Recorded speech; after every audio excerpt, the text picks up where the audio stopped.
Today we're going to hear from Charlie Kimber, who's the editor of Socialist Worker, and we'll be hearing from him on revolutionaries in the era of Corbyn.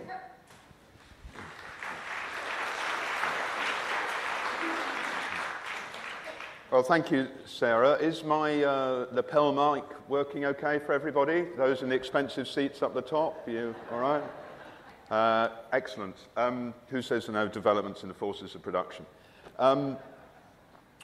And by the way, I can see several friends who are in the Labour Party here who I hope will feel able to participate in the discussion and put forward their views. If I had to sum up the message of this meeting in 9 words, it would be, these are urgent times, these are times for action.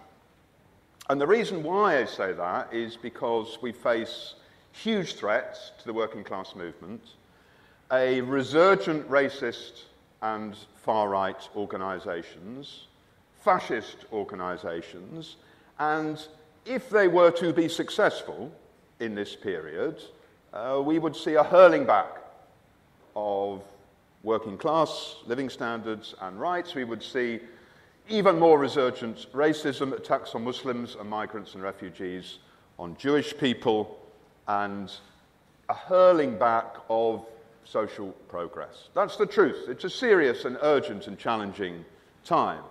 The title, Sarah says, is about revolutionary politics in the era of Corbyn, but you can understand nothing about the politics of Britain or the politics of Jeremy Corbyn without a much broader focus, because this is not just the era of Jeremy Corbyn, would that it were.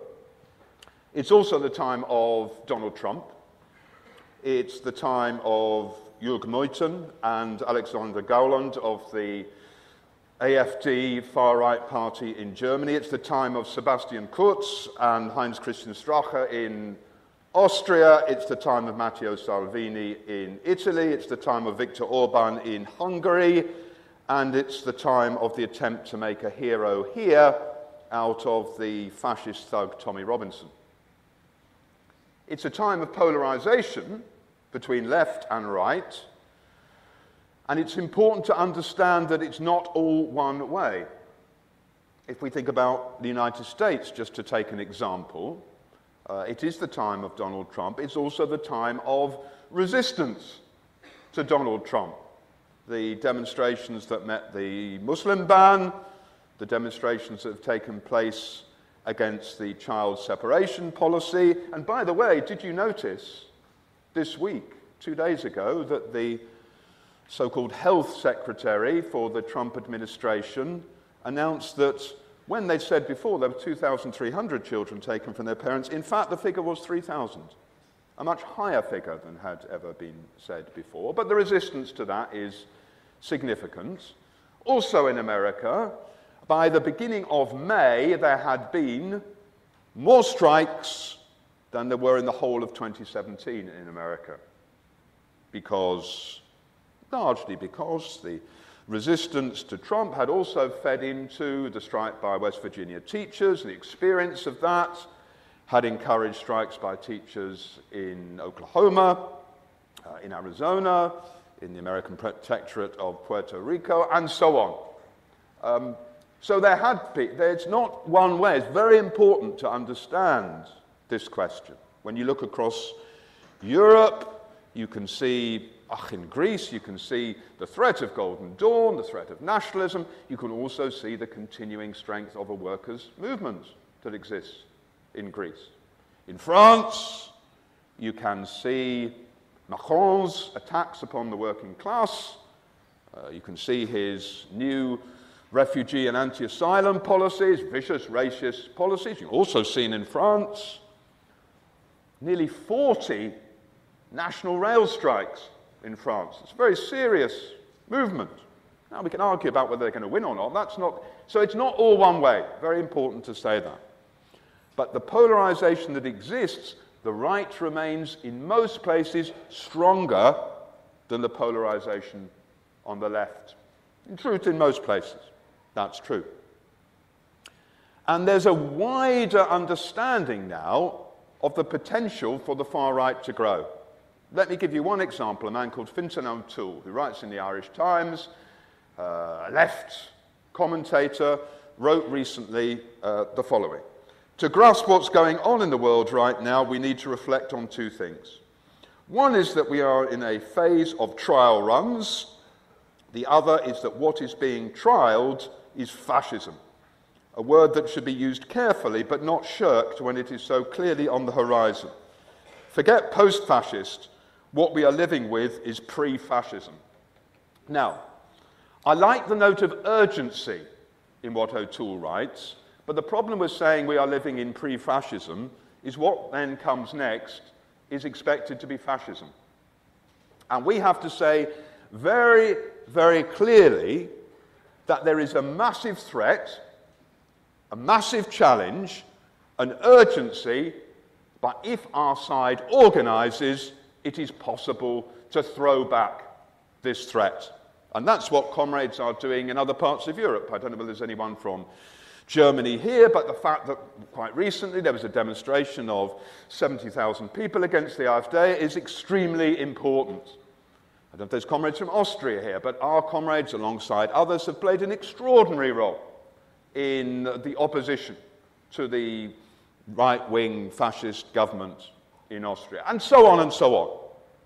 And we need to see the extent of the challenge and the urgency of it as a call for action, not a time for despair. The same way, there are 550,000 members of the Labour Party in Britain. There are 6 million people in the trade unions. If that force, even a section of that force, is mobilised, the 15,000 that came out for Robinson does not look so strong.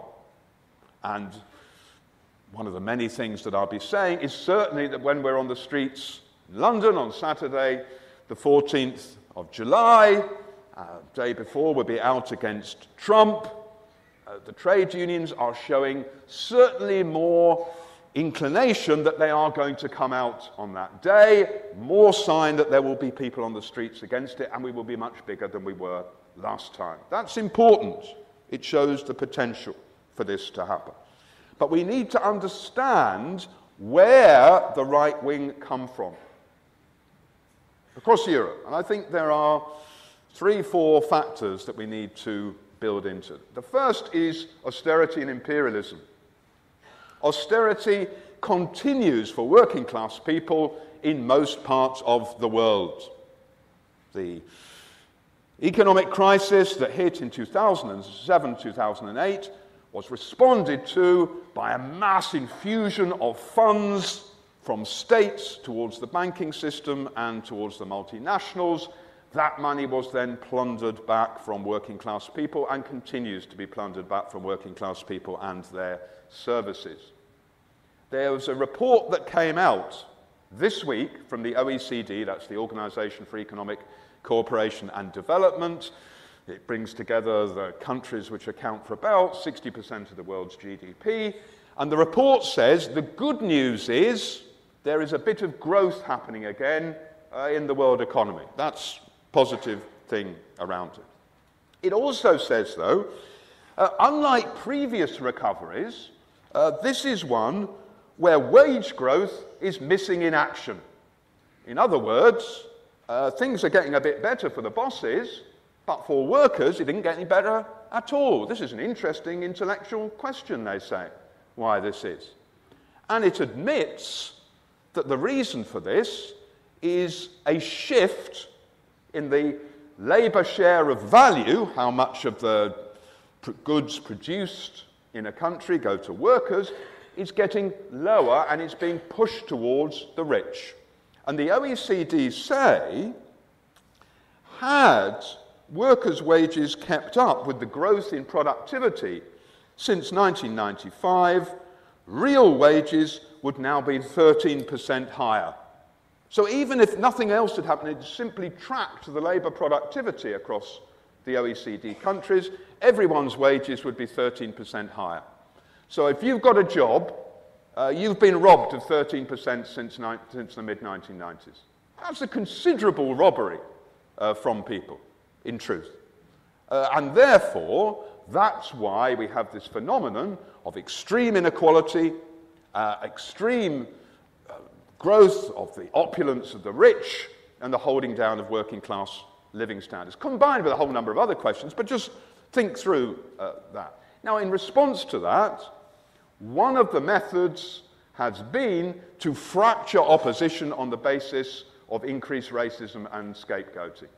A deliberate stoking up of fake reasons about why people's living standards are falling.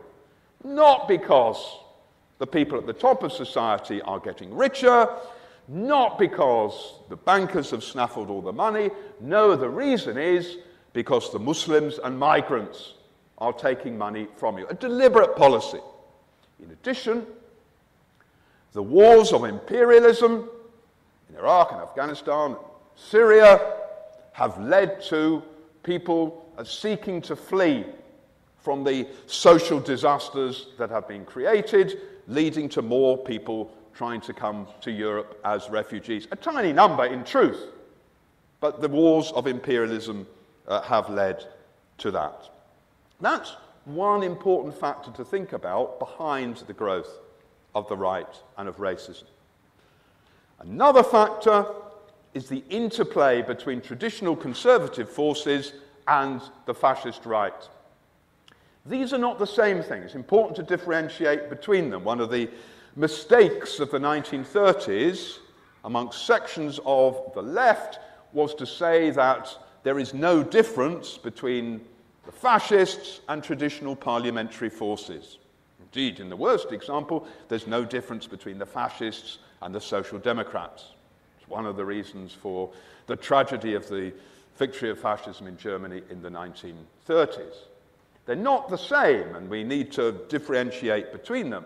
But what we're seeing increasingly in the world is an interplay and interaction between traditional right-wing forces and the fascist right.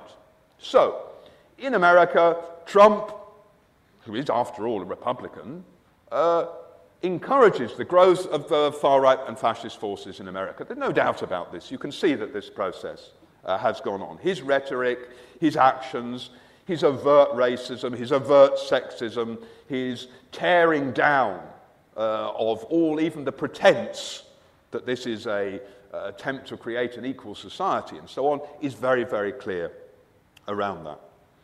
If you think about the situation in Austria, the mainstream right-wing party didn't simply adopt some of the policies of the fascists, it actually went beyond them in some senses and then invited them to join them in government, leading to that situation now you have a coalition between the conservative forces and the fascist forces in Austria. And on the basis of this, you see a growth of Islamophobia and anti-migrant feeling from the right-wing conservative forces, which then encourages the growth of the fascists further. And you have this interplay where the right wing adopts section of the fascist agenda, this encourages the fascists further and drags the whole of politics to the right. This is a situation that we're seeing again and again at the moment. And great crimes are committed on this basis. One of the greatest of which is the shutting out of migrants and the drowning of them in the Mediterranean. One of the great crimes of the modern era. Nobody really knows, but as a minimum, probably between 2000 and 2016, 30,000 people have drowned in the Mediterranean. 30,000 people. That is a great crime by the powers and by the European Union. It is a war against migrants. A war against migrants. Stathis Kouvelakis, who's spoken at Marxism before, wrote a recent article about what the policy of Fortress Europe means. And he wrote this: "It is wholly in keeping with the logic that has presided over European integration from the beginning that it makes the EU's external border the dividing line between the fully human, white and European, and the subhumans destined for a precarious life and an anonymous death, to which the waters of Lampedusa and Lesbos bear everlasting witness. A precarious life and an anonymous death is what is offered to people fleeing poverty, war, and climate change by the European powers, by the European Union, and by the states that make up the European Union. Which is why we say we are neither for Fortress Europe nor the racism of the British state, and we are against the great crimes that are committed in their name. This is an important factor. The third factor is the collapse of social democracy in much of Europe. And here, of course, Britain is an exception. We'll come back to that in just a second. But in most of Europe, the Social Democrats are on the retreat. And in America, they have been on the retreat. So, if you look at last year, the German Social Democrats got their worst electoral result in the post-war period and have continued to have crisis, division, splits, said they wouldn't go into coalition with Merkel, and then ended up in a desperation to avoid another election of going into coalition with Merkel. A disastrous policy. In France, the Socialist Party, once very powerful, François Hollande had been the president of France until last year.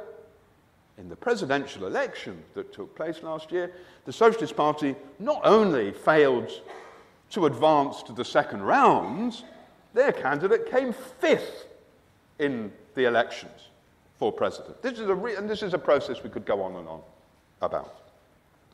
And therefore, it's very clear that this failure of social democracy, and that's largely because in many places the Social Democrats had implemented the austerity policies after the 2007-2008 crash.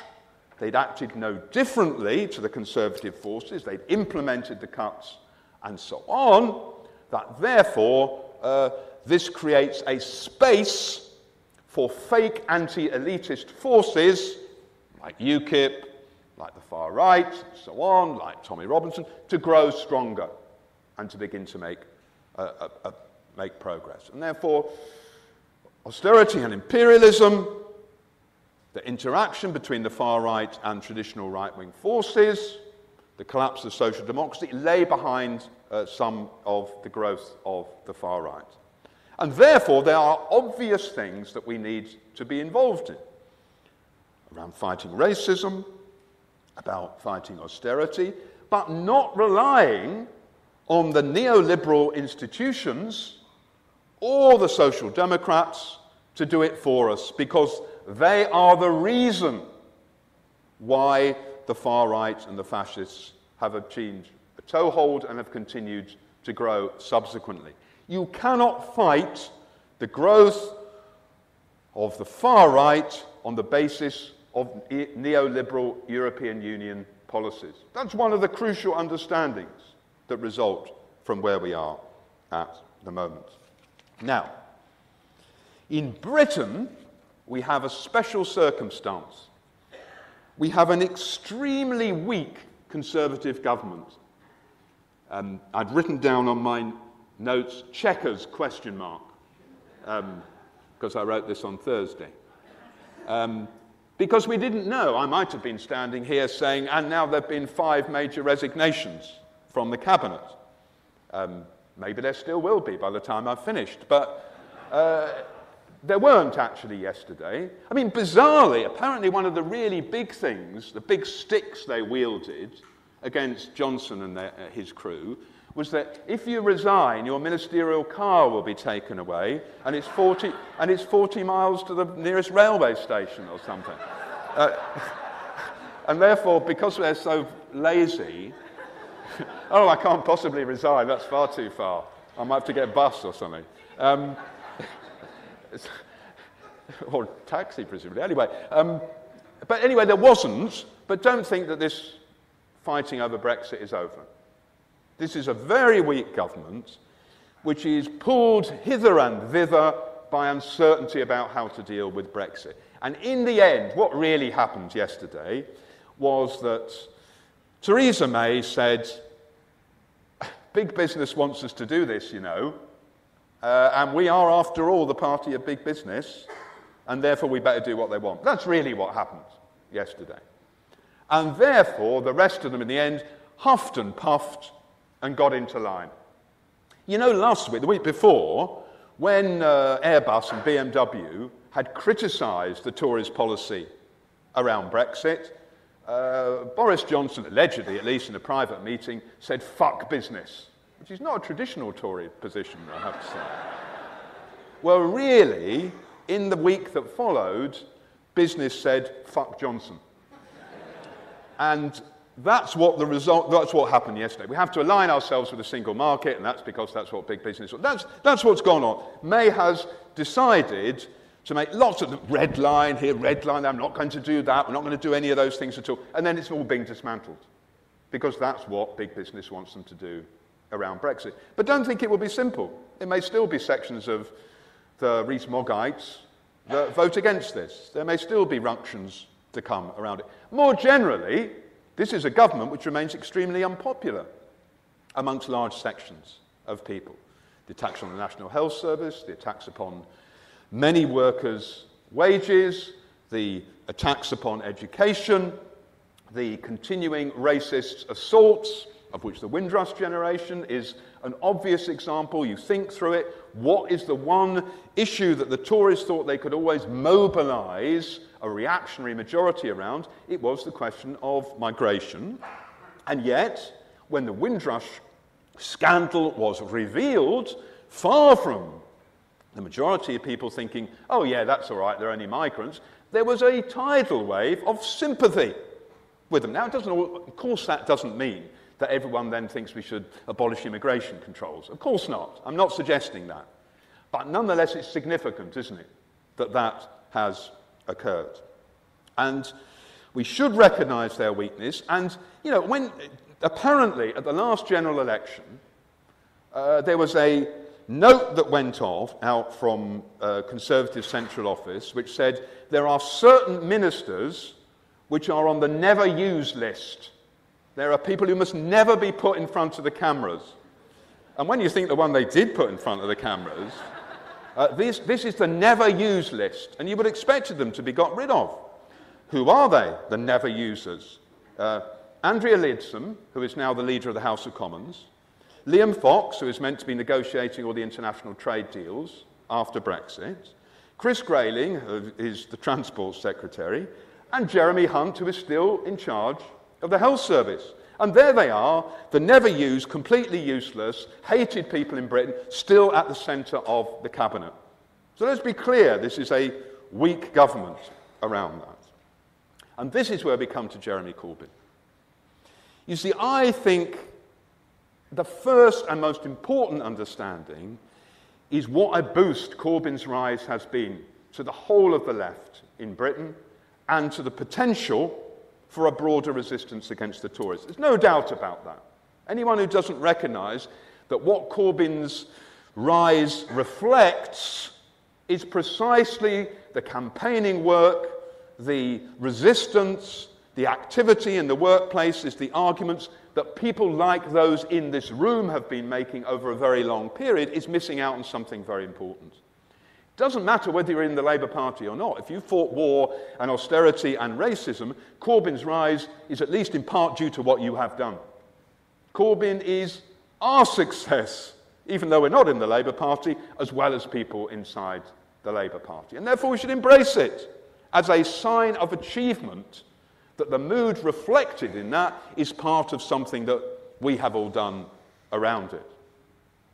And Corbyn, it's great to see someone who puts forward very basic anti-austerity ideas, higher minimum wage, getting rid of tuition fees, more money for the National Health Service, more money for housing, and so on.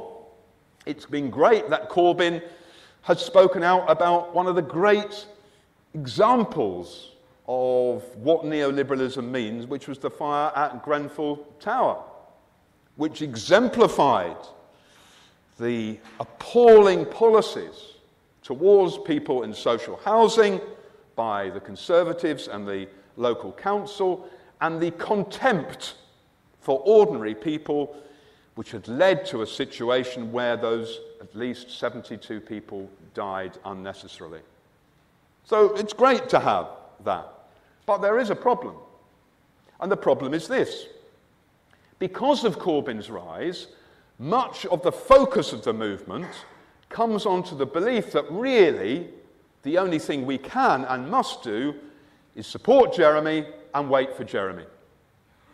And that everything will be all right when Jeremy gets into office. Now, people don't quite put it like that. But if you look at the evidence, that's what it shows. Let's use one powerful piece of evidence. Mobilisation on the streets.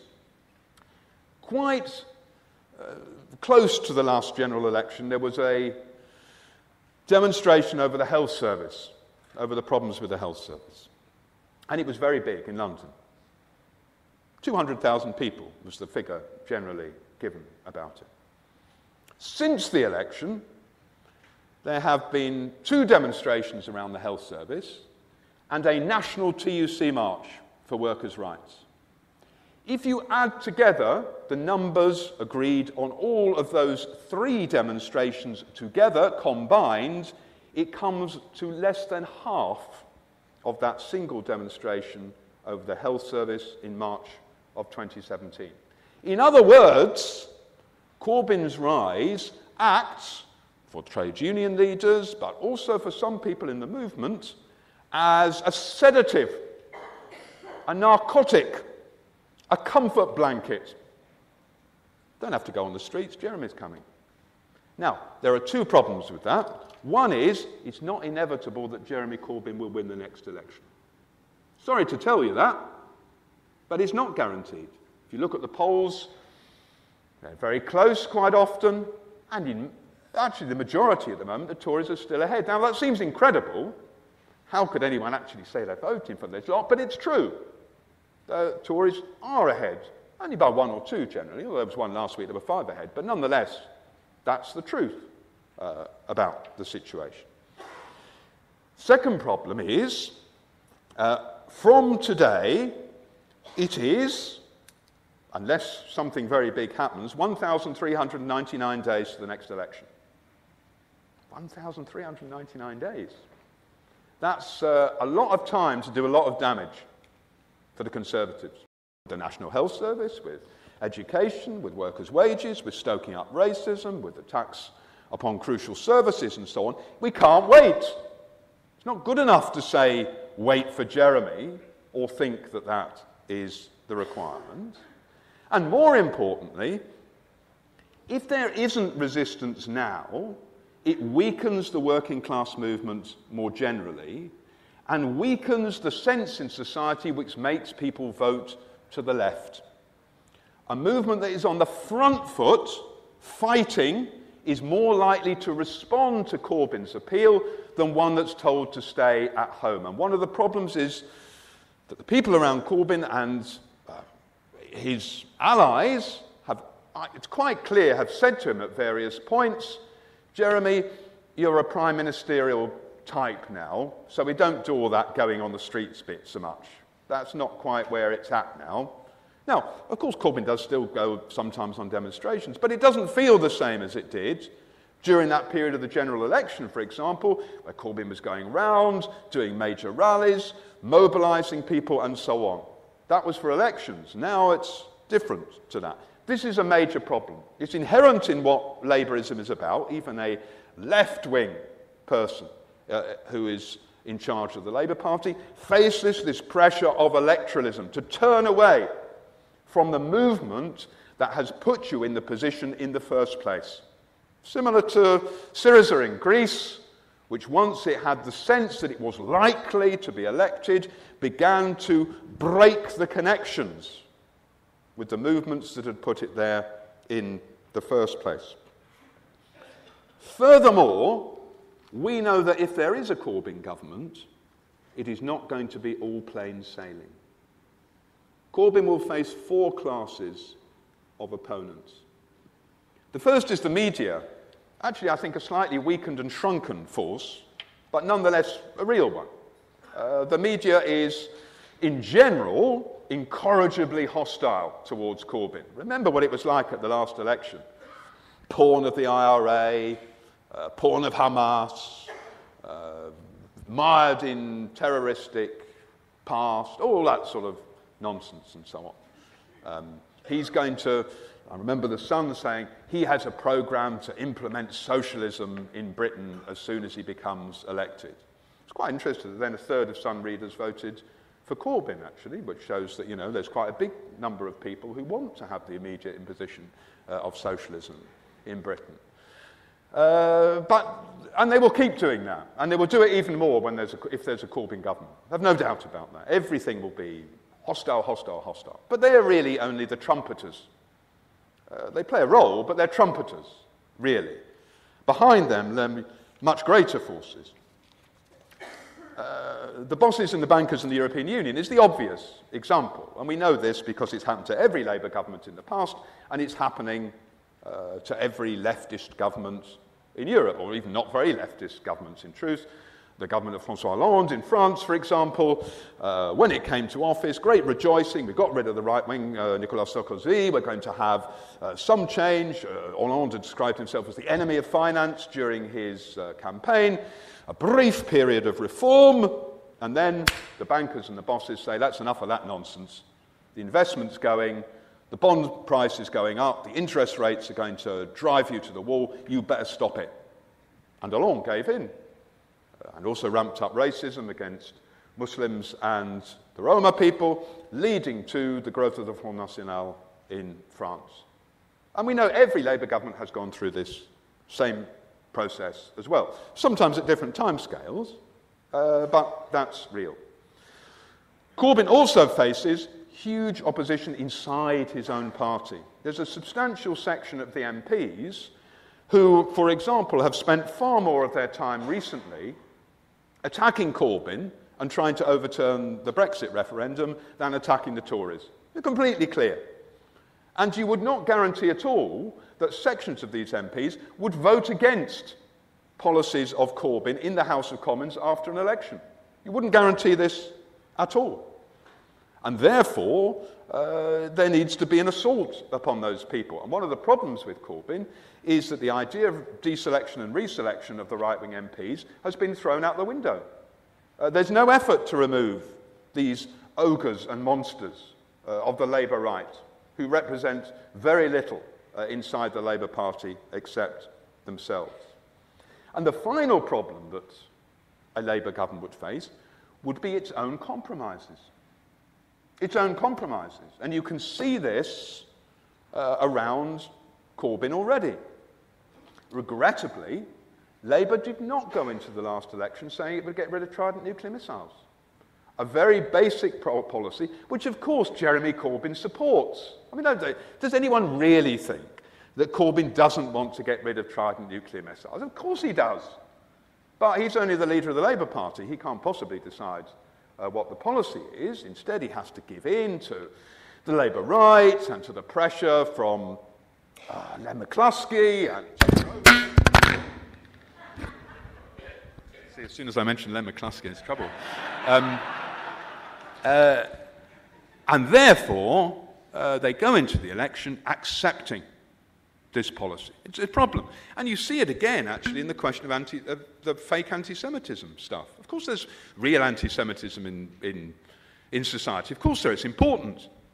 Look at what the right-wing governments in Eastern Europe are doing about the use of George Soros is the problem.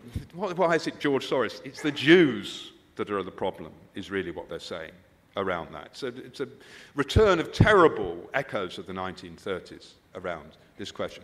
But the whole question of anti-Semitism has been used in a completely disgusting way by the Labour right in order to defend Israel and to seek to break Corbyn's influence. To be honest, the response from Corbyn and the Labour left was pathetic. They stepped backwards again and again and again. They compromised. And the result is there's been far too little of resistance. So, the last 5 minutes, Chair. which is to say, this is not a recipe for despair. It's not a recipe for giving up. It's not a recipe, actually, for saying, people sometimes say, Corbyn will get in, he'll completely betray things, the fascists will grow and everything will be terrible. No, that's not true at all. It's not preordained that will happen. What it is to say is that if we have a Corbyn government, if we have an attempt to take a bit of power off those who are very rich inside society, we need more resistance on the streets and more resistance in the workplaces. And in Britain, okay, the level of strikes is low, but we need to take from the best, from what we saw around the UCU university workers' strike, for example, that it showed that there was resilience, that the unions could grow, that those who take initiative and try and achieve things can get an echo, and that the other side are not unbeatable. That's what we've seen in a tiny glimpse, haven't we, around the Wigan hospital workers who came here and have now beaten the outsourcing plan in Wigan. You know, it's not, still some problems with it, but nonetheless, goodness me, how refreshing to see actually a win for our side. And we need more of that sort of thing. But fundamentally, we need to see a much greater resurgence against racism and the far right in Britain and across the whole of Europe and across the whole of the world. And that's why next Friday, the 13th, when Trump comes here, and next Saturday, when the supporters of Tommy Robinson take to the streets, we need a mass mobilisation. It'd be great if Trump is embarrassed. It's already interesting, he doesn't really dare come to London, to be honest, because of the fear of demonstration. So, you know, they're going to pack him off to Blenheim Palace and Chequers and Windsor Castle, all these centres of population. And then allegedly he's going to Scotland for 2 days to play golf on Troon. And if any of our comrades are here, I hope the plans that we have around Troon are well advanced. So if you see something happening at Troon, remember you heard it here first, and don't put this out until after the 13th, all right? Don't tell anyone, all right?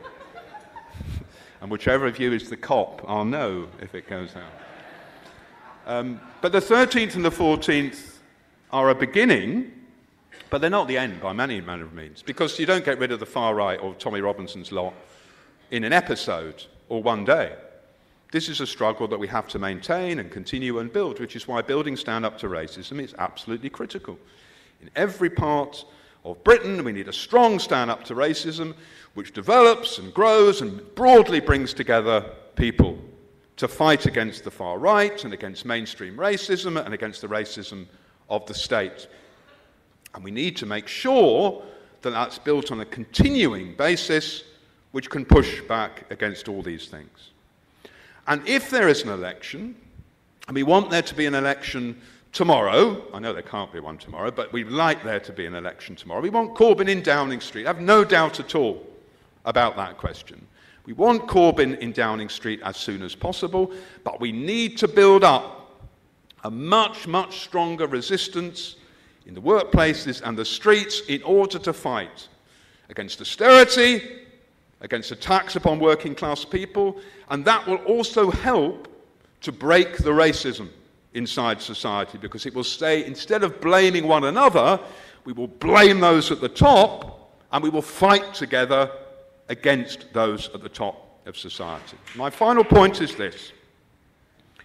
My final point is, it's absolutely clear that this is a time when capitalism is failing the vast majority of the world's population. The vast majority of the world's population.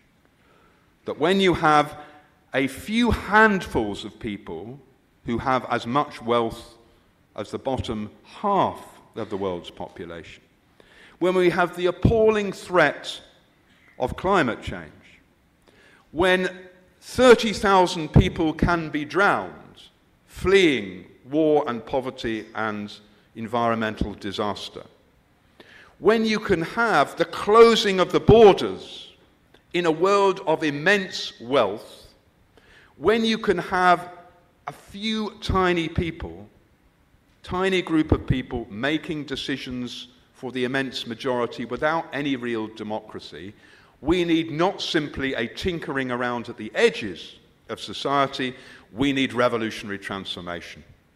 And therefore, because of the record of Labour governments and of social democracy more generally, we also continue to build an independent revolutionary organisation at the centre of the struggle, working alongside as many people as possible to fight not just for small changes, but for a transformation to socialism. Thank you.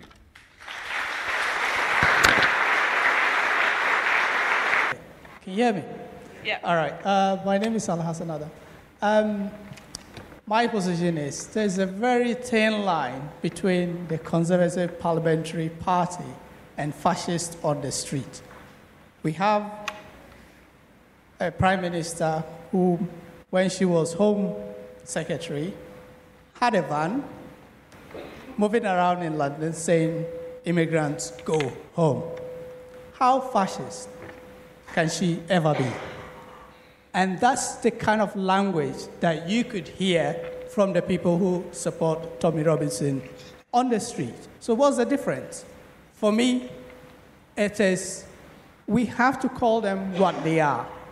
If they are in the Commons, they make the language a bit palatable for you to take. And then on the street, they are brutally frank with you. So they are closet fascists. That's how I would call them. Thank you.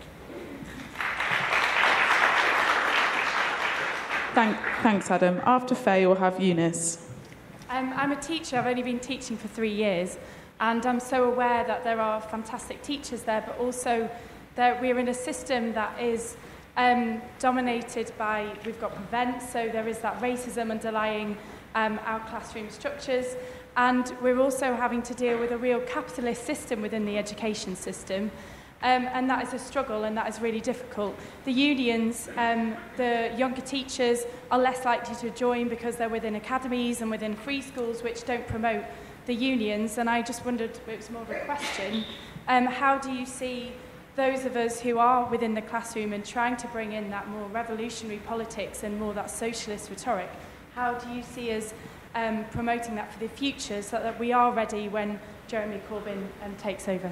Great. Thanks, Faye. Thanks, Faye. After Eunice, we'll have Candy Odwin. There'll also be another major demonstration on the 14th. It's the Durham Miners' Gala, where there'll be up to 200,000 people marching through the streets of Durham, which will involve the trade union movement. It will involve, I suspect, large numbers of the Corbynistas. And it will be a very significant demonstration because, of course, Jeremy Corbyn himself will be speaking there. Now, in the days up to the Durham Miners' Gala, momentum of organising an event in Durham, which is to be very much welcome, called Pits, Politics and People, which is a series of meetings, discussions and debates involving, Labour figures and so on, involves people like Paul Mason, Mark Steele, etc., John McDonnell, which, as I say, is to be welcomed, absolutely. An attempt to argue through their positions, to open a debate and so on. Very good indeed. Except, nowhere on that programme was there a single meeting on the issue of the far right or racism. Nowhere, not one single meeting, which at this time is almost unbelievable. Now, we could have taken an approach as the SWP and as people involved in Stand Up to Racism to say this is terrible. This shows how little the Corbynistas understand the situation. On the contrary, the position we took was to approach them to say, you know what, you should have one. And I'll tell you what, Stand Up to Racism should have a slot. And to their credit, they've given us one. And that's very, very important indeed. Because I say this, they should be absolutely aware that the far right are preparing for a Corbyn government. They are preparing to start to hoover up the people who are discontent with the Corbyn government, because they also look at what's happened in Greece. They look at the discontent there and they say, we could be next. They look at Germany and draw inspiration from the AfD. They are preparing the ground. And we say to the comrades in the Labour Party, you can have all the plans in the world.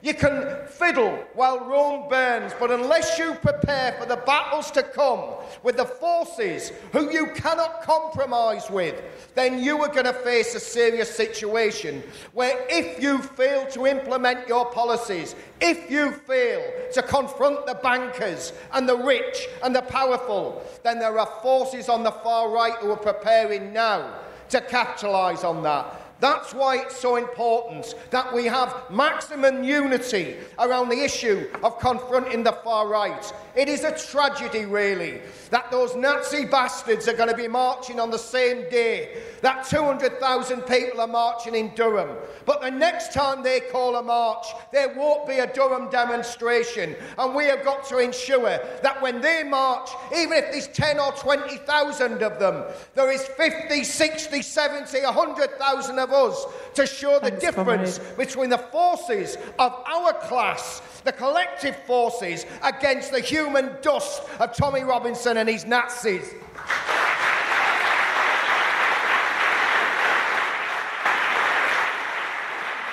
Yeah. After Candy, you'll have Roddy Slorak. Yeah, there's been a lot of talk about 1968 because of the anniversary. But I think that the political mood that there is here, and actually, you know, not just here internationally, is sharper and more political, and there is more understanding about what's wrong with the capitalist system now than there is that there was in 1968. And that's what catapulted Jeremy Corbyn into the position that he is. He reflected that. But we do have a problem because it's a year ago since the election in this country, and really you have to say he hasn't mobilised that support since then. And, you know, when you hear Eunice talk about the kind of movement that we need on the street against racism, against austerity, there is the basis for that, because our side is bigger. It's just not being mobilised at the moment. And I think it is interesting if you look at what's happened. I'm on the PCS, that's the Civil Service Union, National Executive. And it's interesting if you look at what's happened in the unions. The left-led unions have not been out on the streets, actually. They are waiting for the election. Perhaps some of them are imagining being in a Corbyn government. There's other interesting things in my union. There's a split in the Socialist Party, with one lot standing against another, one lot supported by Marxism, who has joined the Labour Party. Corbynism is kind of shaping everything, but it's not necessarily turning into struggle on the street, although when you do see strikes like the UCU strike, you can see how political and how fantastic the involvement in that strike was when the struggles do break out. So I think for those of us here, for revolutionaries, you know, and I'd encourage anybody to join the SWP if you're not, we have a huge task, and we shouldn't be defensive that we're not in the Labour Party. Because actually our argument, Charlie's 9 words at the beginning, that is urgent, and our job of mobilising against that huge groundswell of political activists who could be on the streets, that job to fight against the right, to fight against austerity. We could be winning against this government. They're so weak, we could be pushing them out, you know, if we were on the street. That is also how Corbyn will get elected and how we will see off the attacks on him that would come if he were elected. So that's our task, and it is very urgent.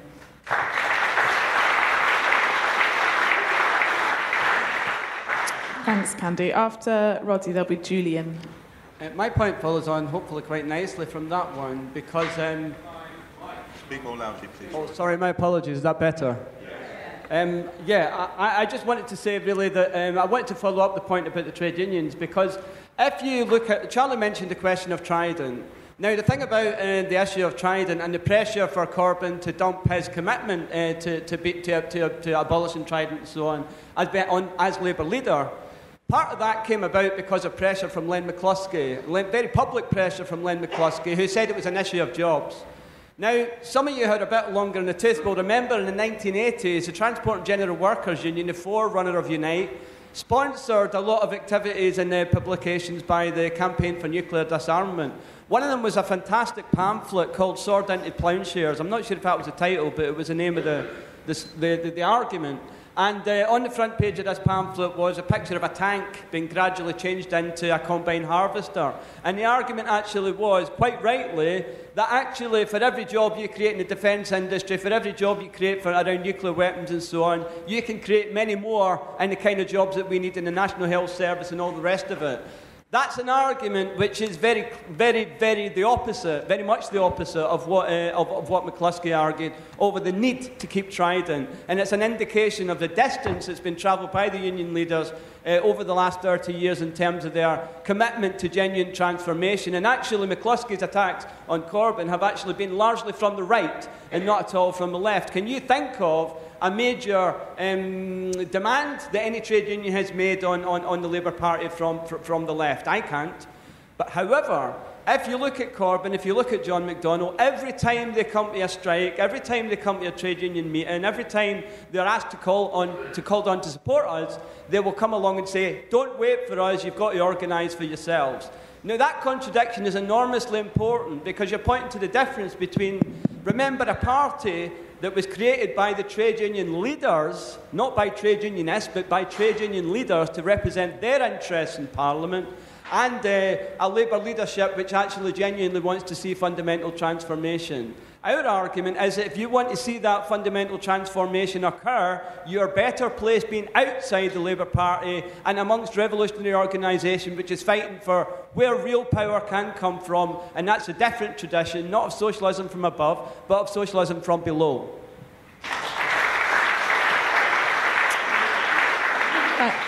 Thanks, Roddy. After Julian, we'll have Jan. I've got a bit of a confession to make. I rejoined the Labour Party after an absence of about 20 years. What did I find? I joined Hillsborough Labour Party in Sheffield, and I found a very small group of activists who had kept the local branch going for the last period of time. About 6 people used to meet in the snug of the pub they met in. And they were very much geared around elections and just turning out for the elections. And in the first discussion we had on our elections, they categorically said they did not want to talk politics on the doorstep. All they were doing was actually collecting the position of where somebody was going to vote so they could knock them up on the day. What they found was there was actually now there's at least 20, 30 people attending the Labour Party meetings now. So they've had to move from the snug because it got too small into the pool room. And actually out of those 20, 30 people that attend, they vary in age from like 16, 17 up to slightly older people like myself, who all have joined because of Corbyn and are looking for some of the answers.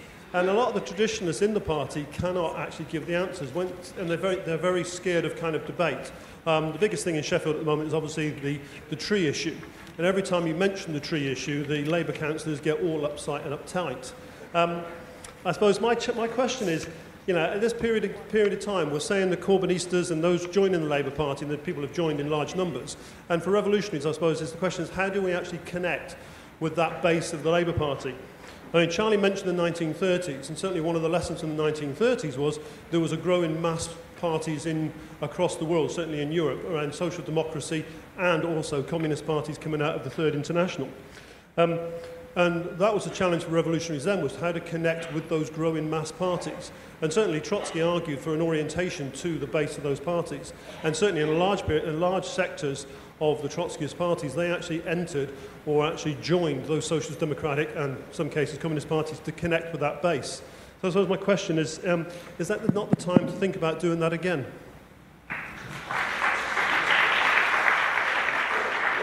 Thank you. After Jan, we'll have Jonathan Fanning. OK, I'm not actually a woman who's easily moved to tears, but at about this time last year, when I saw the scenes at Glastonbury, I cried. Because there you have 100,000, mainly young people, singing, "Oh, Jeremy Corbyn." And I'll tell you, I think that was so important and still remains. But I do think the sort of glitter is starting to wear off for many of those young people. And I think it's wearing off for some of the reasons that Charlie spoke about, you know, that Corbyn has to some extent become a prisoner of some of the right in the Labour Party. But to his credit, every time I have seen him speak in the last couple of times, he has said to the audience, don't wait for me. You can do something yourself to make the world a better place. And I think that connects with young people. But I think it doesn't necessarily with the trade union leaders. Len McCluskey can wait 4 years, for a Labour victory. But if you are one of the millennials who deserves a welfare state, who deserves decent housing, who deserves respect and a decent salary, 4 years is a bloody long time. And I think that we have to, and I'll give an example actually, just in, because I'm from Islington, I'm in the SWP in Islington, about how I think it all needs to be bolder. In Islington, just up the road, an affluent borough, they're Corbynistas to a person, they are promising that they will spend £50 million on homes, you know, in their next period of office. Now, actually, £50 million builds 250 council houses. There are 17,000 people on the housing list in that borough.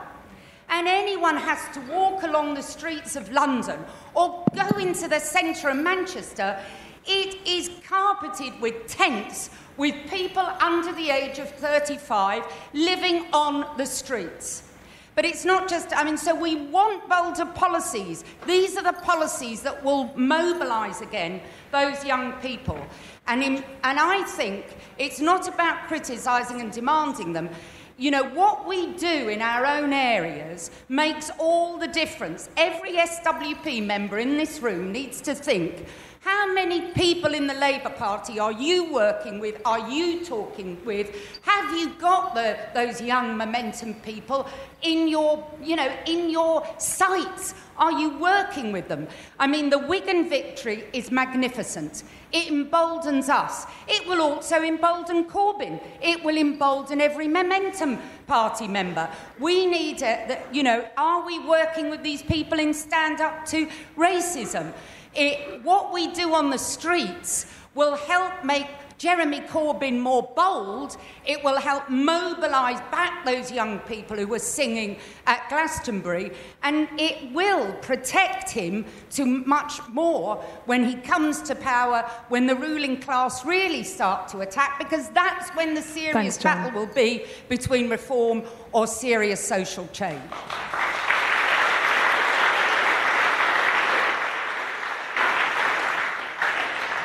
After Jonathan, we'll have Sue Caldwell, who will be our last speaker. Hi. I have to admit, I think the talk given by Charlie Kimber was really, really good, and a lot of it was very enjoyable, though. And a lot of good points were made. Sorry, is that better? Yes. Yeah, I thought the introductory speaker was very good, and I really enjoyed a lot of that, and I think it made a lot of good points. I'm a little disappointed by some of the people from the floor from the SWP. I mean, I don't like this Corbynista phrase. It's a phrase I think the right uses. If you remember the Labour Party, I'm a member of the East Riding Labour Party, a place called Pocklington, not a hotbed of revolution. In the general election, we stood against possibly the worst Tory candidate, not the nastiest, the most right-wing, just the most pathetic guy. You may have seen him rapping on the thing about in his office, this sort of thing. And our candidate was from Hull Council, who had been imposing austerity. We were on the streets campaigning against austerity, and people were saying to us, but your candidate was opposing austerity in Hull. And there was a lot of bad things out there. There's still a lot of change in the Labour Party. But this idea that it's full of Corbynistas who follow Corbyn, it's not. We agree with Corbyn. I joined the Labour Party with Corbyn, and one specific thing, I would have been Lexit, but I was Remain because of Corbyn. I was convinced by the position he took. And there's that sort of thing. But there's a lot of debate and argument going on in the Labour Party. There's a lot of people pushed left. My own branch has gone from the usual, like it says in Sheffield, from 6 to 30 members turning up, 40 members turning up, not being able to fit everybody into the room in the pub that they used to meet in, having to sort of try and find bigger places to move. On paper, it has 300 members. The last branch meeting I went at, I was the second youngest person there. And the actual position put in was like, if you're over 50, put your hand up. If you're under 50, put your hand up. And only 2 of us put a hand up. And I can't do that anymore from about last week. So the reality is there are problems there. But when we actually discussed it, we discovered actually the Labour Party youth meeting in Hull, in East Riding, we're meeting in Hull separately because, to be honest, our meetings were a bit boring for them. There was too little politics in it for them. So they were doing their things. They're organising their things. John McDonnell is preparing for these 4 threats. You know, he's not just sat there. He doesn't not know they're not there. John McDonnell is planning and strategising and meeting, and it gets leaked sometimes. We all heard the leak about the Labour Party planning for a run on the pound. Well, that's actually what we should be doing. And we should be strategising how we react to a run on the pound, what we should be doing about it. These aren't coming out. We're not stupid in the Labour Party. We work the SWP. I'm an ex-member of the SWP. I have a lot of friends in the SWP. And you make a lot of sense as initial speakers, but sometimes it comes across you're pushing. You're saying, you're not doing what we would do. So, yes, we're not doing what you would do because we're not you. We actually don't think that perhaps in many of the Labour Party things, we are to the left. We believe that we need a Corbyn government. Corbyn knows he needs an old government. Corbyn knows we need people on the street. Other people need people on the street. But John McDonnell knows we need people on the street. Dan Abbott knows we need people on the street. We're mobilising, we're organising, we're building all the time in different ways. You might not see them. So let's work together. Let's have comrade discussion. But please don't just dismiss us as Corbynistas who are going to wait for Corbyn and go, oh my God, capitalism is counter-attacking. We know it's going to counter-attack. We're preparing for that.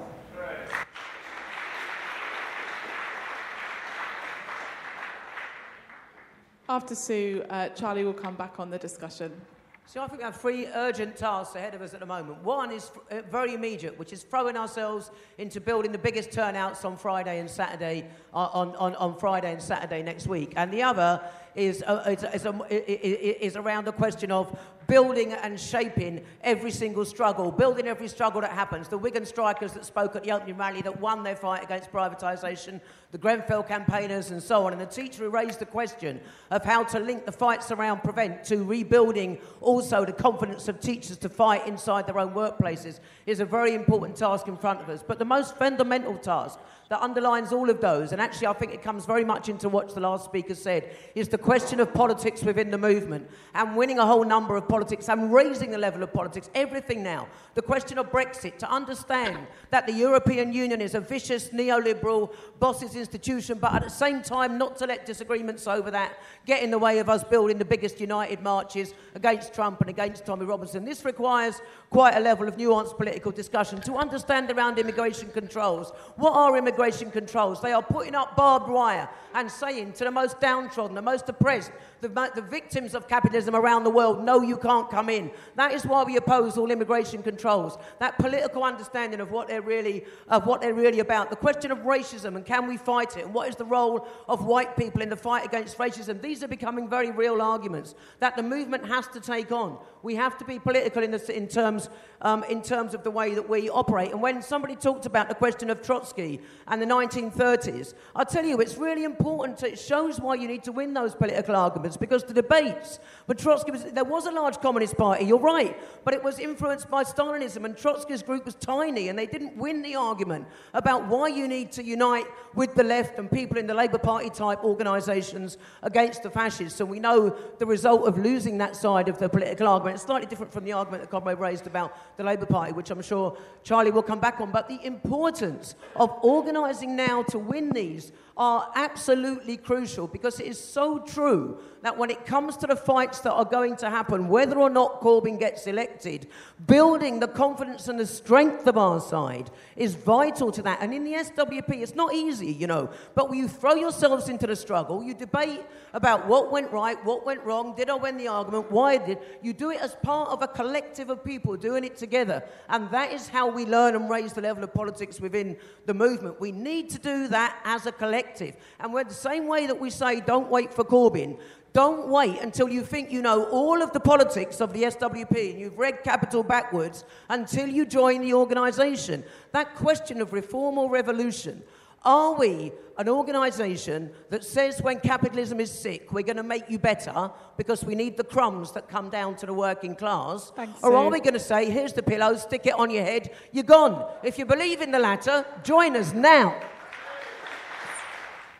Okay, thanks to everyone who spoke.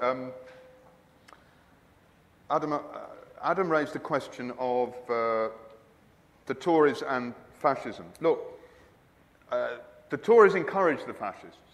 The Tories encourage the Islamophobes. I spoke about the interaction between the traditional right and the fascists in many parts of Europe, but they aren't the same thing. And one of the dangers is we underplay the dangers of fascism.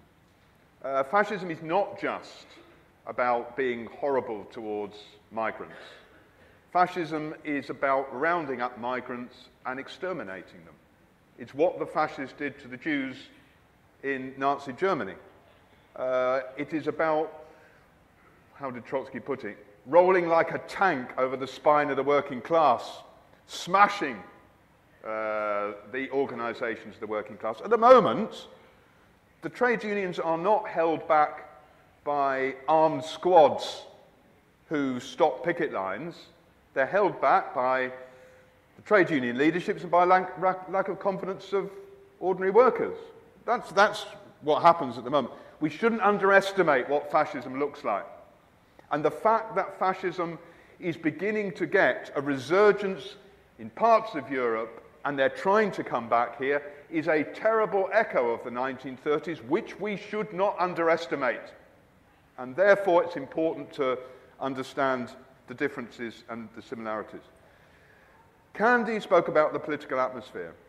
One of the things I didn't have enough time to talk about is, for example, the rise of the question of women's liberation, an incredibly positive development over the last 12 months. The Me Too movement, wholly to be welcomed. The question of fighting back against sexual harassment.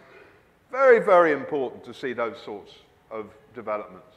The victory over abortion rights in Ireland, very, very important to understand this. These are important changes which show that it's not true that all the developments are on the right in society. I like it when Corbyn says, "Don't wait for me." But you see, I see my good friend Ronnie Casserol's there from South Africa. Mandela made a famous speech in which he said, "We've come to office. If we don't deliver what you want, use the same methods against me as you used against the apartheid state." It's a remarkable speech. The trouble was the government of Mandela then implemented all the neoliberal policies and acted as the voice of the bankers.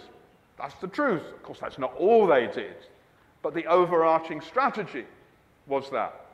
And it's not really good enough to say, "Don't wait for me," unless you're organised to put people on the streets.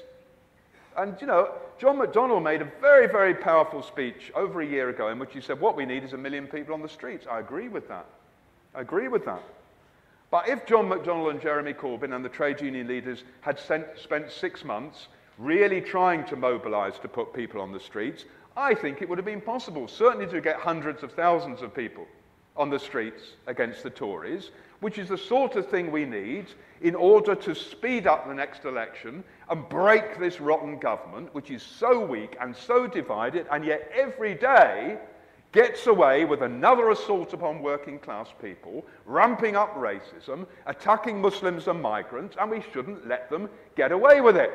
And therefore, you see, I don't think it's so much a question of should we join the Labour Party or not. Although if Jeremy Corbyn wants to ring up and discuss that, we wouldn't refuse to take the call to talk about cooperation around a number of things. That's not saying we're going to join the Labour Party, Jeremy. But it's a question of working together. It's a question of thinking about how revolutionaries and Labour Party members can work together against austerity, against racism, against prevent, against Islamophobia, raising the questions of unity in action, which will see a much higher level of struggle and which will begin to change the atmosphere in Britain. This is what we need. And you see, I'm quite modest about this. I'd quite like to get 50,000 on the streets against Robinson's gang. But to be honest, I want to make sure there's at least 2,000 or 3,000 on the streets next Saturday, because it will begin to change the momentum around it. It will begin to feel like we're the small group and they're the large majority. And on the basis of that, we can grow. I'm regrettably old enough to remember many phases of fighting against the National Front, the British National Party, the English Defence League, and so on. And in many of those, to be honest, we weren't the overwhelming majority against them.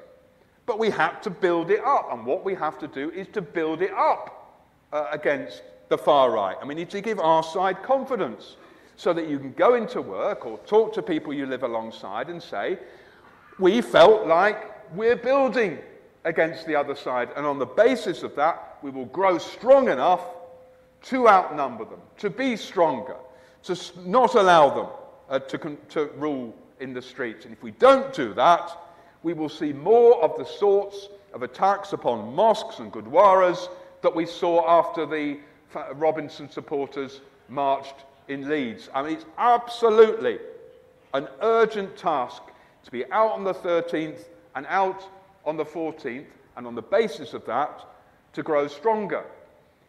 But Sue's right. There is a fundamental political question. And I completely appreciate why some comrades have joined the Labour Party. Of course, I understand why that has occurred.